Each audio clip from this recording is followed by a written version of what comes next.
মাগরিবের নামাজের পরে যদি আবার 10 বার দরুদ ইব্রাহিম পড়েন, মোট কয়বার হইল? 20 বার। আল্লাহ রাসূল বলেন এই আমলটা যারাই করবে নালাতুহু শাফাআতি ইয়াউমাল কিয়ামা, কিয়ামতের ময়দানে তোমার পর্যন্ত আমি নবীর শাফায়াত পৌঁছিয়া যাবে। তার মানে আমি নবী তোমাকে সুপারিশ করে সোজা আল্লাহর জান্নাতে পৌঁছাইয়া দিব।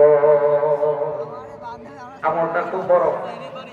বলে সবচেয়ে উত্তম দুরূদ হলো দুরূদে ইব্রাহিম। আমার সাথে আপনি পড়েন আল্লাহুম্মা সাল্লি আলা মুহাম্মাদিন ওয়া আলা আলি মুহাম্মাদ। এই সাউন্ড আর একটু কমায় দেন, বেশি হয়ে গেছে, একটু হালকা ইকো দিয়ে দেন, মিষ্টি করে।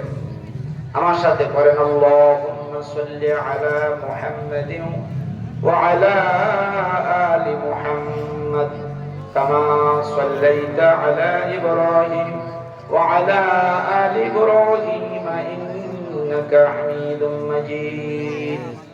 আল্লাহুম্মা বারিক আলা মুহাম্মাদিন। পড়েন, সবাই পড়েন আল্লাহুম্মা বারিক আলা মুহাম্মাদিন وعلى آل محمد كما باركت على إبراهيم وعلى آل إبراهيم إنك حميد مجيد. পারেন না দুরূদরা? পারেন না চাচা? জি। কয়বার পড়বেন? কোন সময়? আরেকটা মাগরিব পড়িয়া মন থাকবো তো ইনশাআল্লাহ। এইবার এরপরে 1 মিনিট জিকির করছিলাম, মনে আসেনি? আচ্ছা, জিকির করাতে লাভটা কি এটার ওয়াজটা করে নেই, করে মন থাকবো না।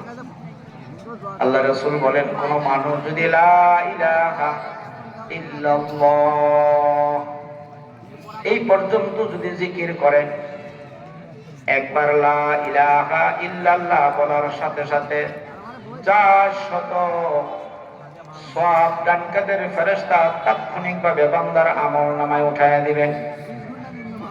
কয়শো নেই? শুধু তাই নয়, আল্লাহ নবী বলেন বাম কাঁধের ফেরেশতা গুনাহ উঠাইছিল, ওই গুনাহসমূহ থেকে 400 সগীরা গুনাহ আল্লাহ রাব্বুল আলামিন সাথে সাথে মাফ করে দিবেন।